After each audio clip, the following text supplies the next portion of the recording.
கடலுக்கு அருகே சென்று இளைஞர் போட்ட வீடியோ. ஒரு டம்ளர் தண்ணீர் இவ்ளோ இருக்கா? மணலை அரசாங்கமே விற்கலாமா? தமிழ்நாட்டைச் சேர்ந்த மணல் மற்றும் கனிம பொருட்கள் அண்டை மாநிலங்களுக்கு கொள்ளை போகிறது என பலர் வேதனையாக பேசி பார்த்திருப்போம். ஆனால் இளைஞர் ஒருவர் கடல் அருகே சென்று ஒரு டம்ளர் தண்ணீருடன் மக்களுக்கு எளிதில் புரியும்படி வீடியோ வெளியிட்டு சாமானிய மக்களுக்கு கூட புரியும் வகையில் செய்திருக்கிறார். சாதாரண மணல்தானே என நினைக்காதீர்கள். கடலுக்கு 50 மீட்டர் தூரம்தான் இருக்கு. ஆனால் ஒரு சொட்டு உப்பு கூட இல்லை என்பது ஏன் எனவும் அவர் கொடுத்த விளக்கம் தற்போது ஒவ்வொரு மனிதனுக்கும் மணல் எந்த அளவு முக்கியமானது எதிர்கால சந்ததிக்கு என தெளிவாக தெரிய தொடங்கி இருக்கிறது. இங்க பாருங்க, இது சில விஷயத்துல லைவ்ல காமிச்சாதான் உங்களுக்கு அது என்னன்னு தெரியும். இங்க பாருங்க, இது இங்க இவ்வளவுதான் கடல், ஓகேவா?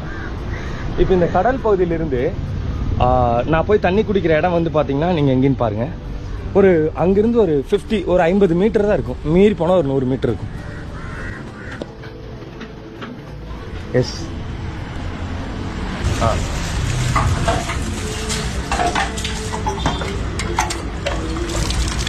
ஓகே. இப்போ இந்த தண்ணி நான் குடிக்கிறேன். கடல்ல இருந்து ஒரு 50 மீட்டர் 70 மீட்டர் தான் இருக்கும். ஆனா இந்த தண்ணியில எந்த ஒரு உப்போ எதுவுமே கிடையாது. பிகாஸ் இதுல உள்ள மணல். இப்ப நிறைய பேர் கேள்வி கேட்பாங்கல்ல, மணல் என்ன பண்ணிரும் அப்படின்னு. அதாவது மணல் அப்படிங்கிறது ஒரு மிகச்சிறந்த ஒரு வடிகட்டி. கடல் பக்கத்துல தான் இருக்கு, ஒரு 50-70 மீட்டரு. ஆனா அங்க இருக்கிற தண்ணி எல்லாம் உப்பா இருக்கு. அங்கிருந்து நம்ம இங்க வந்ததுக்கு அப்புறம் பாத்தீங்கன்னா இந்த கிரவுண்ட் வாட்டர் இங்க பாருங்க, இது ஒரு 10 அடி இருக்கும். ஆனா 10 அடி இருக்கும். 10 அடியில இருந்து எடுக்கிற தண்ணி எந்த ஒரு உப்பும் இல்லாம எதுவும் இல்லாம இருக்கு. அது காரணம் என்ன? மண்ணு பாத்தீங்கன்னா அது எல்லாமே வடிகட்டிச்சு. ஸோ இந்த மணலை காப்பாற்றணும். அதனாலதான் நம்ம அப்படி சொல்றது. தமிழ்நாட்டு மணல் மற்ற எல்லா பக்கம் போகுது. அப்போ நம்ம அதை ப்ரிவென்ட் பண்ணணும் அப்படின்னு சொல்லி யங்ஸ்டர்ஸ் கிட்ட கொண்டு போய் போராடுறதுக்கான காரணம் அதான். ஸோ இதெல்லாம் கண்டிப்பா அரசாங்கம் அது நடவடிக்கை எடுக்கணும். இங்க பாருங்க, இது சில விஷயத்துல லைவ்ல காமிச்சாதான் உங்களுக்கு அது என்னன்னு தெரியும். இங்க பாருங்க, இது இங்க இவ்வளவுதான் கடல், ஓகேவா?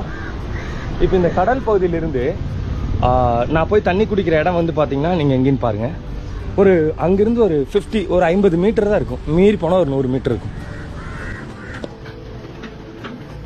எஸ்,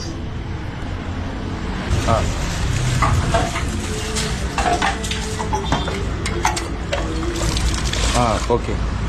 இப்போ இந்த தண்ணி நான் குடிக்கிறேன். கடல்ல இருந்து ஒரு 50 மீட்டர் 70 மீட்டர் தான் இருக்கும். ஆனா இந்த தண்ணியில எந்த ஒரு உப்போ எதுவுமே கிடையாது. பிகாஸ் இதுல உள்ள மணல். இப்ப நிறைய பேர் கேள்வி கேட்பாங்கல்ல, மணல் என்ன பண்ணிரும் அப்படின்னு. அதாவது மணல் அப்படிங்கிறது ஒரு மிகச்சிறந்த ஒரு வடிகட்டி. கடல் பக்கத்துல தான் இருக்கு, ஒரு 50-70 மீட்டரு. ஆனா அங்க இருக்கிற தண்ணி எல்லாம் உப்பா இருக்கு. அங்கிருந்து நம்ம இங்க வந்ததுக்கு அப்புறம் பாத்தீங்கன்னா இந்த கிரவுண்ட் வாட்டர் இங்க பாருங்க, இது ஒரு 10 அடி இருக்கும். ஆனா 10 அடி இருக்கும். 10 அடியில இருந்து எடுக்கிற தண்ணி எந்த ஒரு உப்பும் இல்லாம எதுவும் இல்லாம இருக்கு. அது காரணம் என்ன? மண்ணு பாத்தீங்கன்னா அது எல்லாமே வடிகட்டிச்சு. ஸோ இந்த மணலை காப்பாற்றணும். அதனாலதான் நம்ம அப்படி சொல்றது. தமிழ்நாட்டு மணல் மற்ற எல்லா பக்கம் போகுது. அப்போ நம்ம அதை ப்ரிவென்ட் பண்ணணும் அப்படின்னு சொல்லி யங்ஸ்டர்ஸ் கிட்ட கொண்டு போய் போராடுறதுக்கான காரணம் அதான். ஸோ இதெல்லாம் கண்டிப்பா அரசாங்கம் அது நடவடிக்கை எடுக்கணும்.